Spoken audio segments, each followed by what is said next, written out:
Hi, welcome to I dream. IPL అనగానే ఐపీఎల్లో strongest team అంటే సిఎస్కే అని చెప్తారు. ప్రతిసారి చాలా స్ట్రాంగ్ ఉండే సిఎస్కే ఈసారి తమ టీం అంతా ఆల్రౌండర్స్తో నింపేసింది. వాళ్ళందరినీ సరిగ్గా వాడుకోవడానికి కెప్టెన్ గైక్వాడ్, అతనితో పాటు మహేంద్ర సింగ్ ధోని ఇద్దరు రెడీగా ఉన్నారు. మంచి బజ్ క్రియేట్ చేస్తుంది సిఎస్కే టీం. ఈ సిఎస్కే టీం బలాలు ఎలా ఉన్నాయి, బలహీనతలు ఎలా ఉన్నాయి, ఈరోజు మనతో మాట్లాడడానికి చాణక్య ఉన్నారు. హాయ్ చాణక్య. హాయ్ రాజా గారు. ఐపీఎల్ అనగానే ఒక టీం పేరు చెప్తే అందరికీ భయం వేస్తుంది. CSK, yes, Mahendra Singh Dhoni. ఈ పేర్లు వింటే అందరికీ భయమే. ఎలా ఉంది టీం?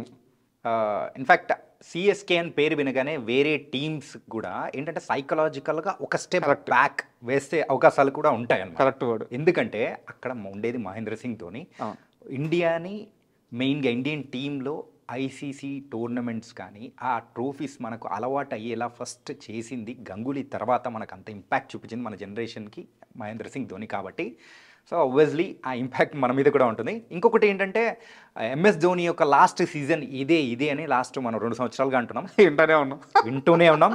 బట్ మైట్ బి ఈ ఇయర్ అయ్యే అవకాశాలు కూడా ఎక్కువగా ఉన్నాయి. ఓకే. అండ్ అలాంటి సందర్భంలో లాస్ట్ సీజన్ కాబట్టి ఇంకా మళ్ళీ తర్వాత ఎప్పుడు మనము ధోనిని మనం చూడలేమేమో అని చెప్పేసి కూడా దాని ద్వారా కూడా ఆ సపోర్ట్ అనేది కూడా ఈవెన్ మనకైతే మనము ఎస్ఆర్హెచ్ ఫ్యాన్స్ అని లేకపోతే ఆర్సీబీ ఫ్యాన్స్ అని చెప్పుకుంటున్నా కానీ అవతల సిఎస్కే ఉందంటే అరే ధోనిరా బాయ్ అని చెప్పేసి చెప్పుకునే చాలా మంది ఉన్నారు. అవును, అలా ఉంటుంది. అది సిఎస్కే మేనియా అంటే. అయితే మనం ప్రీవియస్గా అయితే చూసాము, మరి రుతురాజ్ గైక్వాడ్ ఎప్పుడైతే ఆ కెప్టెన్సీ తీసుకున్న తర్వాత ఆ నడిపించడంలో కూడా స్టార్టింగ్ కాబట్టి కొంచెం తప్పటడుగులు పడ్డాయి. అయినా కానీ వాళ్ళకి రావాల్సిన ఫలితం అయితే రాలేదు. ఎందుకంటే రుతురాజ్ గైక్వాడ్ని the future captain, next CSK Thala తలా టైప్లో వాళ్ళు బిల్డ్ చేయాలని కూడా డిసైడ్ అయిపోయారు. అండ్ ప్రజెంట్ లాస్ట్ సీజన్లో అయితే ఒకసారి వీళ్ళ పర్ఫార్మెన్స్ చూసుకుంటే లాస్ట్ ఒక మ్యాచ్లో ఆర్సీబీతో వాళ్ళు పోరాడి మరి గెలిచారంటే వాళ్ళు ప్లే ఆఫ్స్కి వెళ్ళొచ్చు. కానీ అలాంటి మ్యాచ్లో వాళ్ళు ఓడిపోవడంతో 5th పొజిషన్లో మరి టేబుల్లో వాళ్ళు అయితే 5th పొజిషన్లో ఆగిపోయారు. కాబట్టి ఈసారి మైట్ బి మరి ఎక్కడైతే వాళ్ళు తప్పులు చేశారు ఈసారి అలాంటి జరగకూడదు అని చెప్పేసి మీరు ఇందాక అన్నారు చూసారా, ఆల్రౌండర్స్తో మొత్తం నింపేశారని. వేరే ఏ టీంలో లేనంత మంది ఆల్రౌండర్స్ అంటే సిఎస్కే టీంలో మాత్రమే ఉన్నారు. అవును. అండ్ ఇప్పుడు ఒక్కసారి మనం వాళ్ళ బ్యాటింగ్ ఆర్డర్ నుంచి వద్దాం. ఒక్కసారి బ్యాటింగ్ ఆర్డర్ చెప్తారా? బ్యాటింగ్ ఆర్డర్లో చెప్పుకోవాలంటే చాలా తక్కువ మందే ఉన్నారు. ఓకే. ఎందుకంటే అక్కడ Devon Conway, okay, Ruturaj Gaikwad, okay, Rachin Ravindra and Tripathi కూడా ఉన్నాడు, రాహుల్ త్రిపాఠి. మెయిన్గా వీళ్ళల్లో రచిన్ రవీంద్రన్ మన ఆల్రౌండర్ డివిజన్లోకి వేసేస్తే బ్యాటర్స్ అయితే వీళ్ళ ముగ్గురు మాత్రమే. బ్యాటర్స్ అంటే వీళ్ళ ముగ్గురే మన నోన్ నేమ్స్. అంటే ఇంకొక కొంతమంది ఉన్నారు, కాకపోతే వాళ్ళలో నోన్ నేమ్స్ అంటే వీళ్ళ ముగ్గురు మాత్రమే. ఇంకా ప్రత్యేకంగా అంటే మనము అంటే ప్రతి వీడియోలో మనము బ్యాటర్స్ అండ్ బౌలర్స్ గురించి మాట్లాడుకుంటాం, కాకపోతే ఈ వీడియోలో మాత్రం సో బ్యాటర్స్ గురించి కొంచెం తక్కువ మాట్లాడుకుని ఆల్రౌండర్స్ గురించి ఎక్కువ మాట్లాడుకోవచ్చు. అంత స్టఫ్ ఉంది ఇక్కడ. Okay. And Conway, Gaikwad and Tripathi 1 down. అలాగే వచ్చేసి సెకండ్ రౌండ్లో వచ్చేసి రచిన్ రవీంద్ర రావచ్చు. ఎగ్జాక్ట్లీ. నెక్స్ట్ తర్వాత శివం దూబే ఉన్నాడు. అమ్మో, మరి లాస్ట్ సీజన్లో అయితే తను ఎంత ఇంపాక్ట్ చూపించాడో మనం చూసాము. అండ్ తను ఆడిన పర్ఫార్మెన్స్ను బట్టే ఇండియన్ టీంలో కూడా అడుగు పెట్టారు. అవును. అండ్ దెన్ లేటర్ అయితే ఆ పొజిషన్లో ఒకసారి అబ్జర్వ్ చేసుకుంటే శామ్ కరణ్ వచ్చే అవకాశాలు ఉన్నాయి. అండ్ ఇలా పేర్లు చెప్పుకుంటూ పోతే చాలా మంది ఉన్నారు. లాస్ట్లో ధోని ఎలాగో ఉన్నాయి. ధోని అయితే 7th 8th పొజిషన్ నేను ఉంటాను, అది నాది అని అనుకుని చెప్పే టైప్లో ధోని అయితే ఉంటాడు అనమాట. ఏం చేయనక ఇంత బలంగా కనిపిస్తుంది అంటే అందరూ ఆల్రౌండర్లు ఉన్నారు కానీ అందరూ బ్యాటింగ్ ఆడగలిగిన వాళ్ళు. ఎగ్జాక్ట్లీ. అంటే వీళ్ళు ఒక క్వాలిటీ బౌలర్స్ని పక్కన పెట్టేసి కేవలం అందరు ఆల్రౌండర్స్ని ఆడిచ్చే అవకాశాలు ఏమన్నా వచ్చాయి అని అంటే బ్యాటర్స్ అండ్ ఆల్రౌండర్స్ అయినా కానీ గెలిచే అవకాశాలు ఎక్కువ ఉంటాయి. అండ్ మీరు చెప్పిన లిస్ట్లో విజయశంకర్ లేడు, విజయశంకర్ కూడా సిఎస్కేతోనే ఉన్నాడు.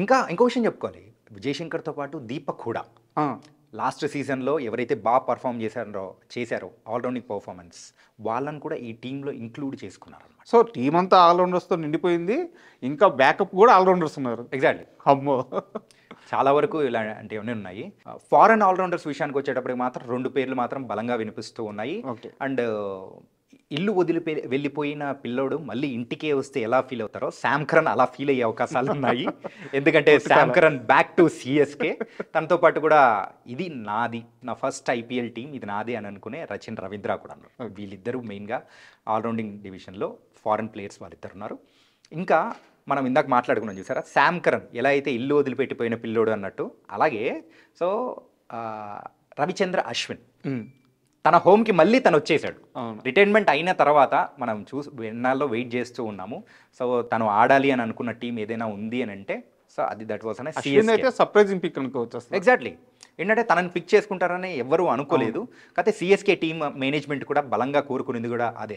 మెయిన్గా అశ్విన్ని తీసుకోవాలి అని అనుకున్నారు, దాని తగ్గట్టే తీసుకున్నారు. లాస్ట్ సీజన్లో అయితే మరి రాజస్థాన్ రాయల్స్ తరపున కూడా మరి రవిచంద్ర అశ్విన్ అండ్ చహల్ వాళ్ళిద్దరు డ్యూయో చాలా అవును, బాగుంది. చాలా ఎకనామికల్ స్పెల్ చేస్తారు వాళ్ళు. ఎగ్జాక్ట్లీ. ఇప్పుడైతే అశ్విన్ వచ్చి ఇప్పుడు హోమ్ టీంకి వచ్చేసాడు అవును. సిఎస్కేకి. తనతో పాటు కూడా మరి రవీంద్ర జడేజా. జడేజా అలా ఉన్నాడు. ఎగ్జాక్ట్లీ, రవీంద్ర జడేజా ఉన్నాడు అండ్ శివం దూబే.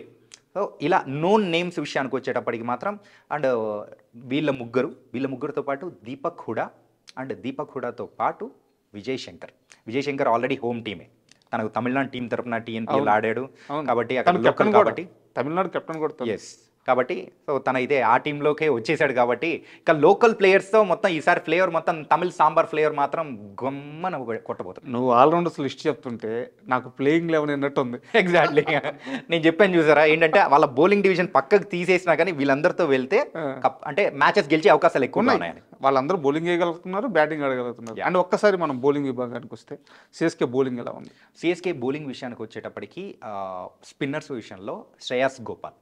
సో తనైతే ఒక వెటరన్ స్పిన్నర్ అనమాట. తనని తీసుకున్నారు. తనతో పాటు కూడా మరి ఆఫ్ఘనిస్తాన్ స్పిన్నర్ అయిన Noor Ahmad last time Gujarat Titans తరఫున కూడా ఆడి మంచి వికెట్స్ అనేది కూడా తీసుకున్నాడు అనమాట. సో తను చెన్నై పిచెస్ మీద ఎఫెక్టివ్గా ఉంటాడని ఒక క్వాలిటీ స్పిన్నర్గా తను పాత్ర పోషించే అవకాశాలు ఉంటుంది. సో తనను కూడా పిక్ చేసుకున్నారు. అండ్ ఫాస్ట్ బౌలింగ్ డిపార్ట్మెంట్లో మెయిన్గా మాట్లాడుకోవాల్సింది మతీష పతిరానా, శ్రీలంకన్ బౌలర్ అనమాట.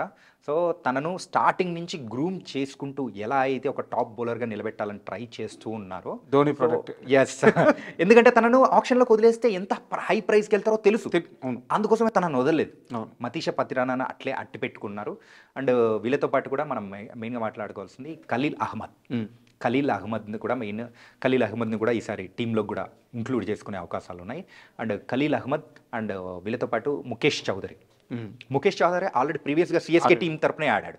కానీ ఇప్పుడు తను కూడా ఆ టీంలోనే ఉన్నాడు. కాబట్టి తను డొమెస్టిక్ డివిజన్లో అయితే తన దగ్గర నుంచి కూడా మంచి పర్ఫార్మెన్స్ అనేది కూడా చూసాము. అండ్ రాబోయే కాలంలో ఒక ధోని ప్రోడక్ట్ మనము ముంబై ఇండియన్స్ గురించి ఎలా అయితే మాట్లాడుకున్నామో స్క్రాచ్ నుంచి డెవలప్ చేసుకుంటూ వస్తున్నట్టు, అలాగే సిఎస్కే టీం వాళ్ళు కూడా ఇలాగా ముఖేష్ చౌదరిని కూడా అలా వాళ్ళు అవకాశాలు ఇస్తూ డెవలప్ చేసుకుంటూ వస్తున్నారు. అండ్ తను 140+ పైన వేగంతో వేయగలడు. యా, ఎలాగో లైన్ లెంత్ ఎక్కడ వేయాలని ధోని సజెషన్స్ ఎలాగో ఉంటాయి, ఖచ్చితంగా ఉంటాయి. సో నువ్వు చెప్పిన లెక్క ప్రకారం బౌలింగ్ విభాగం కూడా చాలా స్ట్రాంగ్గా ఉంది. And Australian bowler Nathan Ellis, తనైతే మన బిగ్ బ్యాష్ లీగ్లో కూడా చాలా సూపర్గా ఆడాడు. అండ్ మన రీసెంట్గా మన ఇండియన్ టీంతో జరిగిన ఛాంపియన్స్ ట్రోఫీలో కూడా అంటే ఒక టైట్ బౌలింగ్ అనేది కూడా తన దగ్గర నుంచి చూసాం. తను T20 స్పెషలిస్ట్ అయినా కానీ ఏంటంటే తన దగ్గర నుంచి మంచి పర్ఫార్మెన్స్ అనేది చూసాం. మరి ఎలిస్ కూడా మరి ఒక ఫారెన్ బౌలింగ్ డిపార్ట్మెంట్లో మెయిన్గా సిఎస్కేకి తన దగ్గర నుంచి ఖచ్చితంగా అవకాశాలు వస్తాయి, ఖచ్చితంగా మంచి ఇంపాక్ట్ కూడా ఇవ్వగలడు. యా. అండ్ ఓవర్టన్ అని చెప్పేసి ఒక బౌలర్ని కూడా తీసుకున్నారు. సో తను కూడా ఇంపాక్ట్ అంటే అవకాశాలు వచ్చాయంటే తను కూడా మంచి పర్ఫార్మెన్స్ దక్కుతుంది. కానీ అవకాశం మాత్రం దక్కే అవకాశాలు తక్కువ ఉన్నాయన్నమాట. కనుక మనకు ఒక సామెత ఉంది, అతి ఎప్పుడూ ప్రమాదకరమే అంటారు. ఇప్పుడు సిఎస్కే టీం మనం చూసినట్టయితే చాలా ఎక్కువ ఆల్రౌండర్స్ అయిపోయారు. అంటే డిసైడింగ్ చేసే ఒక వన్ హ్యాండ్తో మ్యాచ్ని డిసైడ్ చేసే ఆల్రౌండర్స్ వాళ్ళ దగ్గర ఉన్న స్పెషలిస్ట్ బ్యాట్స్మెన్లు లేరు. ఎగ్జాక్ట్లీ. వాళ్ళందరూ ఆడగలరు, వాళ్ళదైన రోజు ఆడగలరు. బట్ ఒక్కడే నిలబడి స్పెషలిస్ట్ బ్యాట్స్మెన్ కంప్లీట్ చేస్తాడు రా మ్యాచ్ అనే బ్యాట్స్మెన్ 3rd, 4th, 5th శివం దూబేది వచ్చి వేరే తను డిసైడ్ చేస్తాడు. బట్ ఆ రోజు తనకి పిచ్ అనుకూలించాలి. అలా కాకుండా ఎలాంటి పిచ్ ఎలాగున్నా ఇతను డిసైడ్ చేస్తారనే బ్యాట్స్మెన్ తక్కువే అనిపిస్తుంది. మీరు చెప్పింది నిజమే రాజారు. మెయిన్గా ఏంటంటే సో సిచ్యువేషన్స్కి తగ్గట్టు ఆడే ఒక పర్ఫెక్ట్ బ్యాట్స్మెన్ ఎవరో ఒకరు టీంలో ఉండాలి. కానీ అది లేకపోవడం కొంచెం లోటే. కాకపోతే T20లో అంత స్కోప్ అనేది దొరకదు మెయిన్గా. ఎందుకంటే ఎవరైనా కానీ బ్యాట్స్మెన్ 2 ఓవర్లు నిలబడ్డామా, చుక్కలు బౌలర్స్కి చూపించామా, వెళ్ళిపోయామా అనే ఒక మైండ్ సెట్ ఇప్పుడు సిఎస్కే ఒక అంటే కంప్లీట్ టీంలో చూస్తుంటే అలాగే ఉంది. అవును. ఈవెన్ శామ్ కరణ్ చూసుకున్నా అలాగే ఉంది, రచిన్ రవీంద్ర చూసుకున్నా అలాగే ఉంది, డెవిన్ కాన్వాయ్ కానీ, శివం దూబే, రవీంద్ర జడేజా, అండ్ అశ్విన్ కూడా బ్యాట్తో కూడా చక్కగా తన ఒక వంతు పాత్ర అనేది కూడా అంటే ఇన్నింగ్స్ని యాంకర్ చేయగలుగుతాడు తను. ఎక్కడైతే వికెట్స్ పడుతున్నాయో ఆ టైంలో అశ్విన్ని పంపించామంటే తనైతే హోల్డ్ చేసే అవకాశాలు అయితే ఉంటుంటాయి. అండ్ మెయిన్గా స్టార్టింగ్లో వచ్చే రాహుల్ త్రిపాఠి తను ఒక ఇంకో డిఫరెంట్ డైమెన్షన్ ఉన్న బ్యాట్స్మెన్. అండ్ స్టార్టింగ్లో మనం చూస్తున్నాం రుతురాజ్ గైక్వాడ్ కెప్టెన్సీ విషయంలో కొంచెం ఏమైనా తడబాటు ఏమైనా కనిపించిందేమో కానీ బ్యాటింగ్ విషయంలో మాత్రం అలాంటి ప్రెషర్ ఏం కనిపించలేదు. ఎందుకంటే ఆ కెప్టెన్సీ ప్రెషర్ అంతా ధోని తీసుకున్నాడేమో అనుకుంటూ కూడా అనిపిస్తూ ఉంటుంది. అవును. అండ్ మీరు ఇందాక అన్నారు మేబీ అవ్వచ్చు ధోని లాస్ట్ సీజన్ అవ్వచ్చు అని చెప్పేసి అన్నారు. ఒకవేళ అదే జరిగితే ఈసారి ధోని బ్యాటింగ్ ఏ ఆర్డర్లో ఉండొచ్చు, ఎక్కడ రావచ్చు ధోని బ్యాటింగ్ అంటే అందరూ ధోని బ్యాటింగ్ చూడాలి అని చెప్పి ఇయర్స్ నడుస్తూ ఉన్నా ఆ ఆనందం కానీ ఇంకా చూడాలన్న కోరిక కానీ ఆడియన్స్కి అయితే తగ్గట్లేదు. సో ధోని బ్యాటింగ్ ఆర్డర్లో ఈసారి ముందుకు రావచ్చా? వచ్చే అవకాశాలు తక్కువగా ఉన్నాయి. ఓకే. ఎందుకంటే ధోని బ్యాటింగ్ ఆర్డర్ తనైతే ఫిక్స్ అయిపోయాడు ఏ పొజిషన్లో ఆడాలి, 7th or 8th position. So అది ఫిక్స్డ్గా ధోని అదే అని చెప్పేసి డిసైడ్ అయిపోయారు. ఎందుకంటే ఇప్పుడు 6th, 5th, 4th ఇట్లా ఈ పొజిషన్స్లో చూసుకున్న మిడిల్ ఆర్డర్స్లో అక్కడ కరెక్ట్ సెట్ అయ్యే బ్యాట్స్మెన్స్ ఆల్రెడీ సిఎస్కే టీంలో బోల్డ్ ఎంతమంది ఉన్నారు.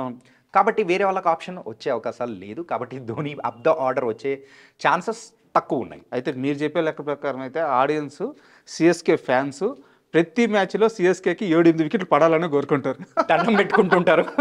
ఎందుకంటే అంటే అక్కడ సెంచరీ చేస్తున్నా హాఫ్ సెంచరీ చేస్తున్నా సంబంధం లేదు. పడితే లాస్ట్ 2 overs అయినా కానీ వచ్చి ధోని ఆడితే హ్యాపీ. 2 balls అయినా సరే ధోని గ్రీస్లో కేవలం ధోని ప్లే చూడడానికే వచ్చిన వాళ్ళు చాలా మంది ఉన్నారు. కాబట్టి ఇంకోటి దురదృష్టం ఏంటంటే మన హైదరాబాద్లో జరిగే ఎస్ఆర్హెచ్తో జరిగే మ్యాచెస్లో సిఎస్కే లేదనమాట. కేవలం మన ఎస్ఆర్హెచ్ ఆడేది సిఎస్కేతో కేవలం ఒక మ్యాచే, అది కూడా చెన్నైలో ఆడుతుంది. కాబట్టి మరి ధోనిని కానీ కోహ్లీని కానీ చూసే అవకాశాలు మన హైదరాబాద్ ఫ్యాన్స్కి మాత్రం లేదు. దట్ వాస్ ఒక సాడ్ అనిపిస్తూ ఉంటుంది. అండ్ ఈ మొత్తం టీంలో సో కంప్లీట్ స్క్వాడ్లో ప్లేయింగ్ 11 సెట్ చేయాలంటే తలకు మించిన భారమే. అవును. ఎవరిని ఎక్కడ పెట్టాలంటే అరే ఇతని కంటే ఇతను బెస్ట్ కదరా భయ్, ఇట్లా అంటే ఇంకా బెస్ట్ కదా అని చెప్పేసి తల మునకలైపోయే అవకాశాలు, టీమ్ కాంపోజిషన్ డిఫరెంట్గా ఉండదు. టోర్నమెంట్ ముందుకెళ్లే కొద్దీ రిజల్ట్ని బట్టి ఆ చేంజెస్ చేసుకోవాల్సి ఉంటుంది. ఎగ్జాక్ట్లీ. అండ్ చాణక్య ఇప్పుడు దాకా మనం బ్యాట్స్మెన్స్ గురించి మాట్లాడుకున్నాం, బౌలర్స్ గురించి మాట్లాడుకున్నాం, సిఎస్కే కాబట్టి స్పెషల్గా ఆల్రౌండర్స్ గురించి కూడా మాట్లాడుకున్నాం. ఇప్పుడు నాకు కావాల్సింది ఏంటంటే సిఎస్కే ప్లేయింగ్ 11 ఎలా ఉండబోతుంది? ప్లేయింగ్ 11 మనము ముందుగానే అనుకున్నట్టు ఇంతమంది అద్భుతమైన స్క్వాడ్ ఉన్నప్పుడు వాళ్ళలో ఎవరిని ఫిట్ చేయాలి అని అనుకున్నప్పుడు ఖచ్చితంగా కొంచెం తడబాట్లు వస్తూ ఉంటాయి మనం అనుకున్నట్టు. సో ప్లేయింగ్ 12 మాత్రం మనం ఫిక్స్ చేద్దాము. ఓకే. ఫస్ట్ డెవెన్ కాన్వాయ్, తనతో పాటు కూడా ఓపెనింగ్ చేసే ఆప్షన్ మరి కెప్టెన్ అయిన రుతురాజ్ గైక్వాడ్. సో వాళ్ళిద్దరు మాత్రం ఫిక్స్ ఉంటారు. 1 downలో అయితే రాహుల్ త్రిపాఠి. సో ఎస్ఆర్హెచ్ తరపున 1 down పొజిషన్లో తను ఇచ్చిన సేవలు బాగున్నాయి కాబట్టి ఇప్పుడైతే 1 downకి వాళ్ళు రాహుల్ త్రిపాఠిని యూజ్ చేసుకుంటారు. దెన్ 4th పొజిషన్ వచ్చేటప్పటికి మెయిన్గా శివం దూబేని యూజ్ చేసుకుంటారు. తను ఒక left hand strong hitter. So కాబట్టి Shivam Dube. Then later 5th పొజిషన్లో రచన్ రవీంద్రాని యూజ్ చేసుకుంటారు. ఓకే. రచన్ రవీంద్రాని యూజ్ చేసుకుంటారు. అండ్ రచన్ రవీంద్ర తర్వాత then later Deepak Hooda or Vijay Shankar, ఇద్దరిలో ఒకరు, వాళ్ళిద్దరిలో ఎవరో ఒకరిని యూజ్ చేసుకుంటారు. దాని తర్వాత ఆబ్వియస్లీ 7th పొజిషన్ మనం వెయిట్ చేస్తూ ఉన్నట్టు 7 ఎవరికి అని అంటే the fixed MS Dhoni. Okay. So అది మాత్రం మనకు ఫిక్స్డ్ అనమాట. అండ్ 8 వచ్చి Ravindra Jadeja. And 9th Mukesh Kumar. And 10th విషయానికి వచ్చేటప్పటికి ఖలీల్ అహ్మద్. And 11th Matheesha Pathirana. వీళ్ళు అశ్విన్ ఛాన్స్ని బట్టి చూడొచ్చు. యా, ఇంపాక్ట్ విషయానికి వచ్చేటప్పటికి మాత్రం అశ్వినే మెయిన్గా యూజ్ చేసే అవకాశాలు ఉంటుంది. అలాంటి టైంలో డెవిన్ కాన్వాయ్ని పక్కన పెట్టేసి అశ్విన్ని మరి అంటే ఇంపాక్ట్ సబ్గా యూజ్ చేస్తారు. అప్పుడు అంటే బౌలింగ్ విషయంలో కూడా పర్ఫెక్ట్ సెట్ అయిపోతూ ఉంటుంది. ఓకే. సో అలాంటప్పుడు సో మెయిన్లీ టీమ్ కాంపోజిషన్ కూడా పర్ఫెక్ట్ సెట్ అయిపోతూ ఉంటుంది. ఇది కేవలం మెయిన్గా మేము అనుకున్నట్టు మాత్రమే. అండ్ ఇప్పటి వరకు మనం చేసిన అనాలిసిస్ ప్రకారం ప్లేయింగ్ 11లో మనం ఎక్కువగా తడబాటు అయింది సిఎస్కే విషయంలో. ఎవరిని ఫిట్ చేయాలి ఏ పొజిషన్లో అనేది మాత్రం మనకు కొంచెం అర్థం కాలేకపోయింది. అండ్ మీరు ప్లేయింగ్ 11 చెప్పారు, నాకు కావాల్సింది ఏంటంటే ఈ టీంలో ఎక్స్పెక్ట్ ప్లేయర్ ఎవరు? ఎక్స్ఫాక్టర్ ప్లేయర్ అయ్యే అవకాశాలు మాత్రం మైట్ బి ముగ్గురికి ఉండొచ్చండి. ఓకే. ఒకటి ఫైనల్గా ఒకరే చెప్పాలి. Exactly Matheesha Pathirana. Okay. So తన బౌలింగ్లో ఉన్న పదును కానీ సో ఆ వికెట్స్ తీసే ఎబిలిటీ కానీ తనకున్నట్టు యాక్యురసీ వేరే వాళ్ళకి ఎవరికీ లేదు. ఓకే. సో తనొకడు ఉండొచ్చు. And Devon Conway okay and దాంతోపాటు కూడా శివం దుబే. ఓకే శివం దుబే ఎందుకంటున్నామంటే ఆ మిడిల్ ఆర్డర్లో కొంచెం అగ్రెసివ్గా టీం యొక్క స్కోర్ని పరుగులు పెట్టించడానికి లాస్ట్ సీజన్లో చూసినట్టు శివం దుబే ఈసారి ఒక కీ రోల్ ప్లే చేసే అవకాశాలు ఉంటుంది. కాబట్టి శివం దుబే అండ్ వీళ్ళ ముగ్గురులో నేను ఎక్కువగా X factor player Matheesha Pathirana అవుతాడు అనిపిస్తోంది. Okay super. అండ్ లాస్ట్ సీజన్లో సిఎస్కే ప్లే ఆఫ్స్కి అయితే చేరలేదు. ఆర్సీబీ సైంధవుల్లాగా అడ్డుపడిందని చెప్పి వాళ్ళు బాధపడుతుంటారు ఇప్పటికీ. ఆ రైవల్టీ కూడా అలాగే ఉంది. ఇంకా మేబీ రేపు మ్యాచ్లప్పుడు చూడాలా. సో ఈసారి సిఎస్కే టేబుల్ పొజిషన్ ఎలా ఉండబోతుంది? కంప్లీట్గా వీళ్ళ ఒక బ్యాటింగ్ పొజిషన్ కానీ ఆల్రౌండింగ్ ఎబిలిటీ కానీ ఒక్కసారి స్టార్టింగ్ టు ఎండింగ్ ఒకసారి చూసుకుంటే ఇప్పటి వరకు 5 సార్లు ఛాంపియన్గా నిలబడ్డ సిఎస్కేకి ఈసారి ఛాంపియన్ అయ్యే అవకాశాలు, ధోనీకి అద్భుతమైన ఫేర్వెల్ ఇచ్చే అవకాశాలు ఎక్కువగా కనిపిస్తూ ఉన్నాయి. అండ్ ప్లే ఆఫ్స్కి మాత్రం పక్కా. ఒకవేళ ఇంజరీ కన్సర్న్స్ ఎవరికన్నా లేకపోతే మాత్రం సో వాళ్ళు కప్పు కొట్టే అవకాశాలు ఎక్కువగా ఉన్నాయి. ప్లే ఆఫ్స్లో మాత్రం పక్కా అడుగుపెట్టే వన్ ఆఫ్ ద టీంలో ఎస్ఆర్హెచ్తో పాటు మరి అయితే మనం సెకండ్ టీమ్గా అయితే సిఎస్కేకి చెప్పుకోవచ్చు. అండ్ ఫైనల్గా మీకు అస్సలు నచ్చని క్వశ్చను, నేను అసలు వదలని క్వశ్చను, వీళ్ళకి కాంపిటీటర్స్ ఎవరు అనుకుంటున్నారు? సిఎస్కేకి కాంపిటేటర్స్ అంటే ఇప్పుడు కొంచెం చెప్పడం కష్టం అండి. మెయిన్గా అంటే మనకు పాత లెక్కలను సరి చేసుకోవడానికి మనం ఈ రీసెంట్ టైమ్స్లో ఎక్కువగా యూజ్ చేస్తున్నాం కాబట్టి ఆబ్వియస్లీ లాస్ట్ టైము వాళ్ళని ప్లే ఆఫ్లోకి వెళ్లకుండా అడ్డుపడ్డ ఆర్సీబీనే వీళ్ళకి మెయిన్ విలన్ అయ్యే అవకాశాలు ఉంటాయి. And RCB versus and CSK మధ్య జరిగే మ్యాచ్ కోహ్లీ వర్సెస్ ధోని అన్నట్టు. సో అది కొంచెం హై టెన్షన్ ఉండే match and high anticipated match కూడా అవకాశాలు ఎక్కువగా ఉన్నాయి. అండ్ ఓకే చాణక్య, మరో ఐపీఎల్ టాపిక్తో మళ్ళీ కలుద్దాం. And thank you.